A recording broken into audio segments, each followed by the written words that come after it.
Welcome to the Essentially You podcast. And Louise, how are you doing today?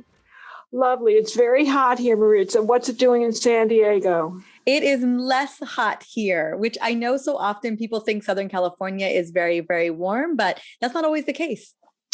So what essential oils do you use to keep cool, my dear? I love peppermint and spearmint, and I make a little spritzer so that I can kind of spray myself with those, and they smell good and it works. And I'm using eucalyptus. I'm hopeful that that will also help. Yes. And eucalyptus is such a great oil for just breathing. It's a great lung opener. And it's also, I don't know about you, but I love the smell of eucalyptus. It feels like I'm outside. It's very refreshing. And I didn't know that about spearmint and peppermint. So can I put that in tea as well? Can I make just some water and stick in some spearmint leaves and peppermint leaves? Will I get the same essential oil components? You will, because that's where the oils are from. They're actually on those leaves. Oh, I love it. Thank you for teaching me on your podcast. I love that. Yeah. I know you have a new book out. And what book number is this for you? Well, we're not counting, but it's a little older than you are. It's 37. This is number 37, God willing. Oh my goodness, 37. That is incredible. It's incredible. And what I know, this particular book is focused on radical longevity. And I know that so many of us are looking to just continue our cellular longevity, for as long as possible. Kind of what was the inspiration for you to want to dive into how we can curate that for ourselves? It was turning 70 years old, to be honest with you. I mean, I've done books on hormones, and I know you've got a wonderful book on hormones for menopause and so forth. Essential oils. I've done books on men's health, women's health, detoxification, parasites, my favorite book of all time. Guess what came to dinner? I've done books on why am I always so tired. So this was the next vista. This was the next unexplored territory, uncharted territory. And I learned so much by doing the book. So it was like writing the book because of enlightened self-interest. When you get to be this age, you see so many people passing away and you realize that aging is a privilege. It's a privilege that's denied to far too many. So I take it upon myself, and I want to share with everybody else, is you've got to be a steward of your health, body, mind, and spirit. It's up to you. Your health is in your own hands. So powerful. When you were doing that kind of self-pursuit, what were some of the big discoveries that you found that you were excited to implement? Because I know you've been doing so many things for your body and your health for a very long time. Forever. Yeah, forever. So what was an aha moment for you when you have really looked at so much over the years? There were several aha moments, if we can dabble with some of those aha moments. The one that I thought was most important was the emphasis that I put on brain sharpening in this book, because we've got a whole chapter on sharpening the brain. And I did many, many interviews with people that actually have reversed their Alzheimer's. So that was an aha moment, that you could not just control and mitigate and slow the progression of Alzheimer's, but you could actually reverse it. And the key to that is lithium. Low dose micronutrient lithium. That was the biggest aha moment of all. Taking 20 milligrams a day can actually reverse those tangles and plaques that are so much a hallmark of Alzheimer's and other cognitive dysfunctions. And I also found that this is like a signature molecule. It's a signaling molecule that can detoxify and take away heavy metals. So it's a real chelator of the body in terms of aluminum and copper and iron. So lithium was my biggest aha moment. And also recognizing that too much copper, the wrong kind of copper from copper water pipes, IUDs, and fillings is a real precursor of brain disorders. So those were the two aha moments that I discovered. And so when we're talking about copper, basically a high level of copper toxicity due to just everyday exposure that we're getting. It's primarily due to the non-organic copper, which we call divalent copper, that you're getting from copper water pipes that are in 2/3 of the homes of this spot in the country, at least in the USA today. And then I discovered a researcher, Dr. George Brewer, who felt that the rise of Alzheimer's was directly connected to the implementation of copper water pipes in Europe and here. So that's a biggie. Getting a water filtration system on your house is a no-brainer. That's very important. And also eliminating any copper in your vitamins and minerals. It has to be food-based copper from actual foods, like a liver-based copper. But taking it in the synthetic form that so many people do in terms of the prenatals and the postnatals are very, very toxic for the brain. And copper has nowhere to go but to the brain because it's so new to the body, especially this divalent copper.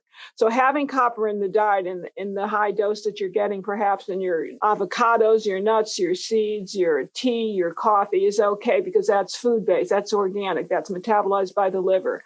But getting it into this other synthetic base, so to speak, non-organic, goes directly to the brain and is connected to the tangles and plaque that are so reminiscent of Alzheimer's. So that's a real biggie for me as well. I always think when I think about Alzheimer's, I mean, definitely the tangles due to heavy metals, but I also even always think, and I know you've probably looked into this as well, our addiction to sugar.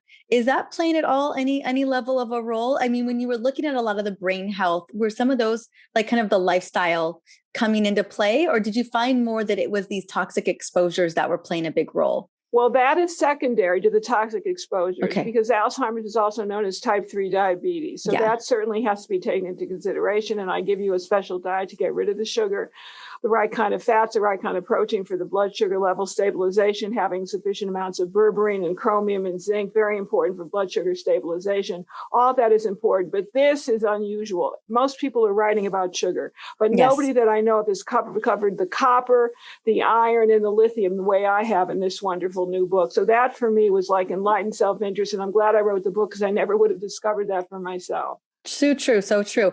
Talk to me about, so I know we talked about copper as well, but you did mention iron. And, for many women, we tend to be at times, we can definitely have a deficiency due to whatever kind of chronic conditions are going on. But I know that there can definitely be a concern of getting too much. Well, if you're still menstruating, chances are you're not stockpiling your iron the way you are your copper. So that's a good thing. But when we stop menstruating, we're getting into our 50s, 51, I think is still the age when menopause officially begins in the USA. Then you start to increase your iron. A man starts increasing his iron at the age of 18. So taking a yearly ferritin test is absolutely crucial for people that want to live long and live healthy and live strong. So that is really the key. And the lower the ferritin levels are, and I give you a level in the book that really approximates that of the blue zones, the longest lived populations in the world, that's what you want to really target. Because if you take a regular blood test and you show it to the doctor and he looks at the lab values, those are not the lab values of truly healthy, optimally sound people. So you want to get that as low as possible. And you start to stockpile that as well as copper when you stop menstruating, because the only way the iron gets out of your body is through the release of blood.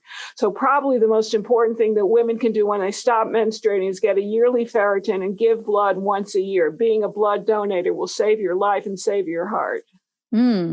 Okay. So definitely be looking. And I talk a lot about the ranges in our medical system, how they're off and totally off. They're not healthy. No. And particularly with iron, what you're saying is that our ranges, our normals are actually quite dangerous in terms of toxicity. So we need to have a lower. If you are over 100 NGs per ml, then you are starting to stockpile iron and on your way perhaps to a heart attack, because it's considered the second biggest risk factor next to high LDLs in terms of heart. But it also is connected to Alzheimer's, Parkinson's, and ALS. So iron is a bad one because it's so oxidative. It really creates terrible oxidative stress. And if you have a vitamin and mineral that also contains iron, you're getting additional iron. And then you got to watch your iron pots and pans, because a lot of people have a wonderfully curated, seasoned, a cast iron pot and pan. And well, you've got to get your ferritin levels, because we got rid of our cast iron and our iron levels went down to normal. They were 50 points above what's considered to be optimally healthy. And we just got rid of that and stopped cooking in that. And voila, we were back to healthy levels. That is so crazy. Yeah, it's crazy because everybody tells you to cook in cast iron. Not if you're stockpiling iron, not if you want to stop getting older. Yeah.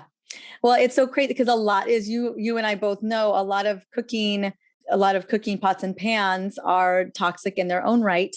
And, there's very few non-toxic pans. And one of the ones that is normally recommended is a cast iron. We actually have Salad Master. We have stainless steel. The best Salad Master, because food cooks in a kind of like a little vacuum. So it protects the vitamins, minerals, and enzymes. Yeah. That is really the best brand of all. I'm so glad you mentioned that. Yeah. But the cast iron and even the clay can be dangerous because it can leak lead into the system. So you really want something that's as neutral as possible. So invest in Salad Master. That's my motto. Yes. Okay. Well, we have those. And, it's so funny. We had been using them, but a dear friend of ours was like, you should just be using your cast iron. And so my husband was like, okay. And we literally had this conversation like 6 months ago. But this is. Well, I have to tell you something. When I wrote the book and I wrote about the iron and the ferritin, which I thought was really the aha moments for just a lot of people that hadn't heard about this, I had a client that read the book and he said, I've got to go get my iron levels because I think I come from a background where people die of early heart attack and so forth. His iron levels were 999.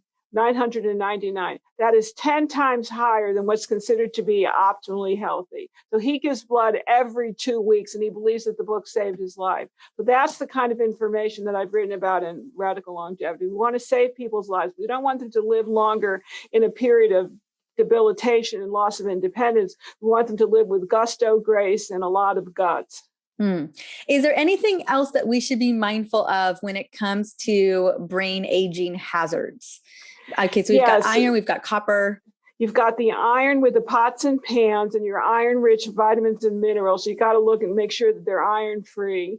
With the copper pots and pans, you also want to look into the concept of too much Teflon in the pots and pans as well. You don't want anything that's really doesn't stick unless it's made from a special ceramic that is now out on the market. And in terms of brain health, it's the sugar. You want to get rid of aluminum foil. That would be another biggie. There are about 150 papers on the internet written by Dr. Aluminum out of the UK, which connect aluminum with Alzheimer's and so forth. So you want to get rid of the aluminum as well. But there's a lot of nano aluminum in the air these days because of the chemtrails. So you've got to be drinking a lot of Fiji water with silica, which is it's a kind of the antagonistic mineral to aluminum. So aluminum would be another one to really, really pay attention to. Can silica act as a binder? One of the things, we've talked about heavy metals here on the show, and knowing that unknowingly we're getting exposed to metals all the time, things like copper or iron or lead or mercury, arsenic in our food. And so,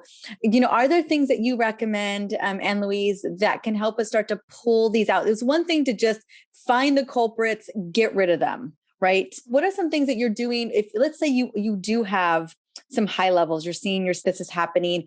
Do you recommend like binders, like a citrus pectin or anything like that? Or even I talk about the binders in the book, but it really depends on what the heavy metal is. So I tell everybody to get an oligoscan test. If it's high mercury, which is with me, I'm very high mercury, very hyperactive. I have been since I had my 9 fillings removed inappropriately many years ago. You want to increase your selenium. Selenium is the antagonist to both mercury and arsenic. So on a daily basis, 200 to 400 mcgs of selenium, that's a no-brainer. Zinc is the antagonistic mineral, as well as molybdenum and a little bit of manganese to copper.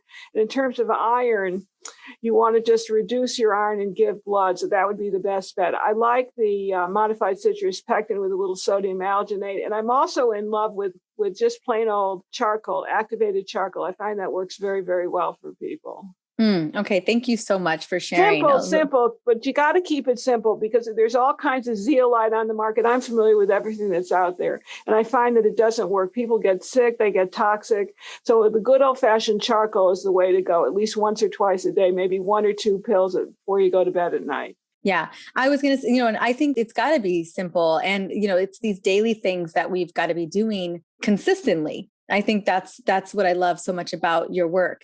The other thing I know you talked a lot about inside of the book was, utilizing, epigenetics, and, talk to me a little bit about how are we able to shift our epigenetics to preserve our immunity, our heart, our brain, our skin, our hair, because I know that it's really about what we're doing on the daily. It is. You just read my notes. I mean, that's exactly what it is. Aging is 20% genetics, 80% epigenetics. So it's what you're taking, what you're supplementing with, what you're thinking, what your spiritual beliefs are, what your dietary habits are, what your exercise habits are. All that can overcome genetics.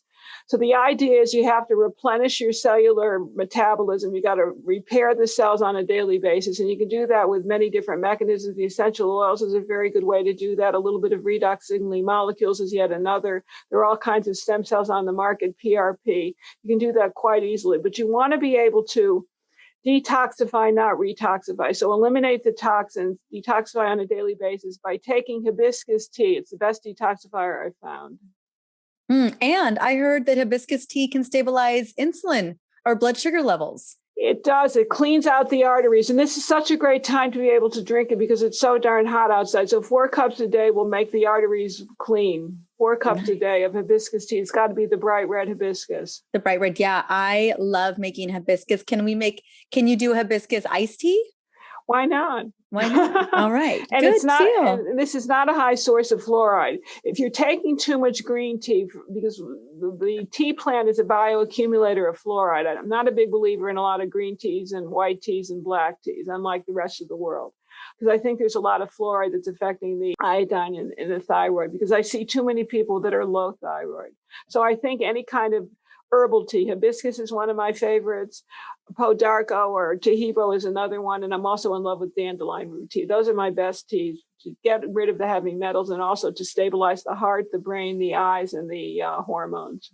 What do you think about matcha? Is it still in the green tea family? Do you find if you get the matcha from a peak tea organization, somebody like Peak Tea, which actually checks their teas for fluoride levels, and I think it's wonderfully high in antioxidants without the fluoride. It's the fluoride that I'm concerned about. And if you're making kombucha, it should only be from the Peak Tea selections. Got it. Okay, good to know. Good to know. Yes, I don't think a lot of people realize how oxidizing fluoride is and even how oxidizing iodine can be, if we get too much. It's always about balance, and it's knowing your hormones and a little bit about your genetics, but it's basically what you're doing on a daily basis. We find that people that live the oldest, the most important thing of all is nothing to do with what they're eating or how they're exercising. It has to do with social interaction.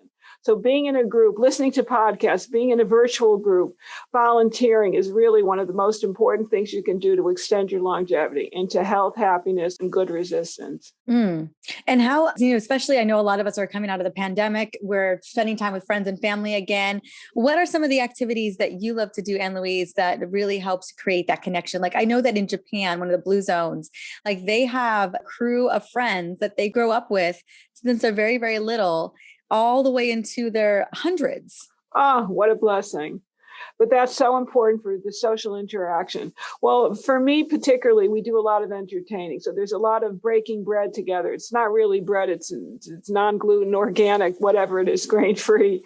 But we sit down at meals. We're having a big 4th of July celebration, which is coming up with about 90 people. So it's really interaction with friends, family, fans, and our staff. So I love entertaining. I have a wonderful chef that cooks for us these days. So I'm very blessed in that regard, very fortunate. But it's really having meals together that gives me my greatest joy. I love that. What a wonderful celebration coming up this weekend. Yes, and they're coming in from California. They're coming in from Virginia. They're coming to record-breaking heat in northern Idaho. I was going to say, all right. And then I wanted to just speak into, because I know you do spend some time in the book about this, is unexpected forbidden foods. Now we talked about some of the teas that are just game changers, like hibiscus. And I had just read a lot of that research myself. So that was really fun to connect with you. But what are some of those foods that we should be, like what is not going to be served at the 4th of July party? What is not going to be served? Canola oil. What are those forbidden foods that are actually making, these are forbidden foods that actually are good for you. That are good for you. I was thinking the ones that were not good for you. So what is going to be served? What's going to be served instead of the canola oil is hemp seed oil and olive oil, which is not so forbidden, but hemp seed oil because it's an omega-6. I'm a big believer in the good omega-6s. Love hemp seed oil and pine nut oil. I actually make a dressing with pine nut oil. It's absolutely delicious and very, very good to clean up leaky gut, to clean up H. pylori, to clean up all kinds of heartburn and GERD. So it's pine nut oil, good omega-6s, hemp seed oil, hemp puree, and hemp seed hearts. Those are the ones that might be forbidden that I truly think are true health and almost game changers for people. And you mentioned olive oil too. Love my olive oil. I do Vervana olive oil for my good friend Steven Sinatra. He has his own olive oil company. And it's got that California seal of approval. I love olive oil as well. And when it comes to these oils, how much are we talking about? Like, should we just be integrating them into all of our dressings? Because I mean, clearly these are oils that would be not cooking oils. No, you don't want to cook with any oils because you don't want to make advanced glycation end products out of the oil. So you want to use them in cooking. I put them on me topically. I put a little frankincense and I mix in olive oil and I put it on my skin to get rid of redness, or a little bit of lavender. I use it topically and I use it internally. I don't basically measure, but I can say I will take 3 to 4 tablespoons of olive oil a day. Okay, good to know. Yeah. I was going to say, I know that olive oil is so phenomenal. Phenomenal. That's why, and it's very high in polyphenols. And what people don't recognize is just like coffee is very high in polyphenols, the right kind of coffee. Polyphenols help to make your gut very, very healthy, very good for a skinny microbiome, so you can burn calories better. So bring on the olive oil. Nobody can find anything wrong with olive oil. It is the healthiest oil out there. Yeah, and just make sure that you're getting a good high quality olive oil. Not cut with sunflower seeds oil or canola oil. I love that. All right. So we covered, clearly detoxification, healthy oils that are really going to help support our bodies. And you know what else I love? Yeah. I love macadamia nut oil. I don't want to leave your listeners or viewers without this little tip. We use macadamia oil if we have to do a little marinade, because we marinate everything. We marinate. We don't just grill, we marinate, because that cuts down the carcinogens. We do use a tad of macadamia nut oil because it's very stable against heat. So a little bit of macadamia nut oil goes a long way. Macadamia nuts and macadamia nut butter is my favorite. I love macadamia nuts. I've not used macadamia nut oil before. I'll definitely have to give it a go. We use that along with olive oil. We don't cook with the olive oil, but we do use a little bit of the macadamia nut oil. It's highly delicious. Love that. And then the other thing that I was thinking about that could be aging you, that I think you spent a little bit of time on in the book, is talking about, the usage of Wi-Fi inside of our homes. Yeah, and that's a tough one. It is a tough one. That's a tough one. We're using it right now. I know. And that's why I have my special Shungite bracelet on. Thank you, Valerie, Shungite Queen Burke. Yes, I'm using that right now. And I also have something from Wendy Myers that I'm using. It's a Tranquility. I don't have mine on right now. It's right there. I was running to get to this interview and I forgot to put my pendant on. Harmony pendant. I have my Harmony pendant. So, you do what you can do. Do these really work? I feel better using them. That's the only way I know. But at night, I sleep in a Wi-Fi free environment. So I regenerate for at least 6 to 8 hours. So that's the best you can do. I also ground myself at night with a grounding wristband. We have no electronics that are plugged in the room. We do have a television, but it's unplugged at night. We unplug the lamp. There's no computers. There's no phone. You got to do the best you can and put your feet on Mother Earth to get yourself some vitamin G. I was going to say grounding. Yes, vitamin G. I mean, there's a lot of different ways to do that. On the grass, if you can go to the beach, just make sure that you're on the ground. And also, I think just being out in nature is so helpful. Hug a tree, for heaven's sakes. Get a lot of pine. If you can find some pine trees, that's the very healthiest for your entire body, mind, and spirit. Yeah, you have to do the best that you can. We're not living in an optimal environment these days, but just do the best you can. And don't wear your phone on you. Don't put it on your physical body. I think there's so much hip replacement, prostate cancer, because people are putting their phone in their pockets. Yeah. And I watch women put them in their do not do that. Do not do that. Now, I want to just quickly steer the conversation. A lot of my ladies are in their 40s and 50s. So going through the perimenopause, menopause transition, any sage advice you can give us as we navigate that big transitional surge. So much changes for us as women. Like you had said, once we start menstruating, some of our protections go away. Yes, indeed, especially the iron. I would have all of your ladies get a zinc copper analysis, either with a hair test, with a mineral test, where you take the nape of the hair, a little bit of hair, where we see what the ratio is. It should be 8-1 in favor of zinc to copper. Most of us have too much copper from copper IUDs or copper fillings or the copper water pipes that I talked about. And too much copper makes you estrogen dominant. So we've got to check on that copper. Most women that I work with, Mariza, need a little bit of zinc. They need a little bit of molybdenum and manganese for their blood sugar. So the zinc connection to progesterone is really key that people are not paying attention to. And the copper connection to estrogen must be evaluated, assessed, and addressed. I agree with you 100%. I absolutely agree that the zinc progesterone connection, like a lot of women don't realize how beneficial zinc can be to our reproductive system. Unbelievable. And there's a test that I just discovered. It's been about a year since I first discovered it. It's called the Oligo scan, OLIGO scan. And it was really eye-opening because I'm a big believer in zinc, but I was highly deficient when I took the test. It's kind of an intracellular test that was established way in France many years ago. And now there's a device that will give you a readout in 5 minutes by just shining some light over your palm. You need to actually measure and test. Don't just take things haphazardly. I give you the types of measurements. I give you the lab values. I give you the way that you can analyze all those things in the book. But that zinc copper connection for the perimenopause women is crucial. It'll affect you for the rest of your life if you don't get it under control. So I now take 100 milligrams of zinc, which traditionally they say is too much because you can upset your copper balance, but not with me. I actually need that much, and I get enough copper in my diet. That's where all that chocolate comes into play. Nice, nice. And what kind of chocolate do you recommend? The only kind I tolerate well is Lily's chocolate. Lily's chocolate. Of course, the dark chocolate. Yes. I'm taking it's dairy-free. Oh, it's the milk chocolate-free one. Yes. Yes. Yeah. Awesome. Wonderful. I love it. I wish it were the other one, but I don't tolerate dairy very well. I don't tolerate dairy very well either. A company that I love, I don't know if you've tried them, is Hue Chocolate. Have you tried? I haven't tried the Hue chocolate. I have the Hue cookies, but not the Hue chocolate. You got to give the Hue chocolate a try. I think it's what is it sweetened with? I want to say it's coconut sugar though. I believe that's true. I love the stevia because coconut sugar is a little higher in fructose than I like to see. It is. So that's why I like the stevia. And I tolerate the erythritol pretty well myself.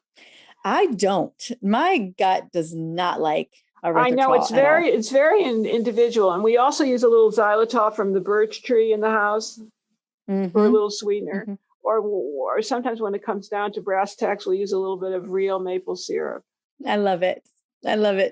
I have a predisposition to type 2 diabetes. And so for me, sugar, I always have to be so mindful of it. I have a continuous glucose monitor on right now, just, for measuring purposes. I find that so many of us as women, we become insulin resistant, way earlier than we think. I know. And I come from a type 2 diabetes family. My father, my grandfather, my grandmother, the first cousins, everybody had diabetes. I have low blood sugar. I have to watch my sugar because it's constantly very low. So I use chromium, which is an adaptogen for blood sugar. I use a lot of zinc and I use manganese. People forget that manganese is a blood sugar regulator and half the world is deficient in manganese. If you have disc problems, go to manganese. If you have problems with your bone and cartilage, it's manganese you need. Manganese. And you also mentioned berberine earlier too. Love berberine because it's metformin's natural alternative. I love it. Yes. Those are 3 that I recommend a lot, especially when it comes. Like I said, most of us, we don't even know we're struggling with it when we are. But as you mentioned, measuring is so critical. Testing is everything because you really don't know unless you test, and seeing is believing. That's why that oligo scan or the hair sample test, if you can't get an oligo scan, is imperative for people. I mean, I've had clients in their perimenopause stage that couldn't lose weight. And I always thought it was the thyroid, but I couldn't figure out why it was the thyroid because the numbers look pretty decent, even the optimally healthy numbers. We did an oligo scan and my client had fluoride that was off the charts. That was having the impact. How could I have discovered that any other way? I could have guessed at it, but I didn't guess. I wanted to be really sure. So that's why this test is so critically important for people as they get older, so they get better and age with grace, gusto, and guts. Yes. And it's my motto again and again. Where can we plug into you? I mean, I know the books are on Amazon. I know the books are everywhere. I have several of your books myself. I didn't know there was 37 of them. I don't have that many. Oh, that's okay. It was before you were born when I started. Not to worry. Where else can we plug into you? Where else would you love us to come check you out? So you can check me out at AnnLouise.com. We have a lovely podcast. We do blogs. We do interviews. I have a lot of media that I've done over the years. So AnnLouise.com. And if you go to radicallongevity.book.com, we'll give you 6 special gifts when you purchase the book. Wonderful. Well, I'm going to have both links in the show notes for this episode. radicallongevitybook.com. That's where you're going to get all the bonuses, all the guides, all the goodies along with the book. And then the book, I know it's out and available right now. And Louise, I just want to say thank you so much for coming on and sharing your brilliance with us. I was looking forward to this conversation all week, and it was quite delightful. Delightful for me as well. Keep up your good work, my dear. Thank you so much. Thank you. You too. Bye.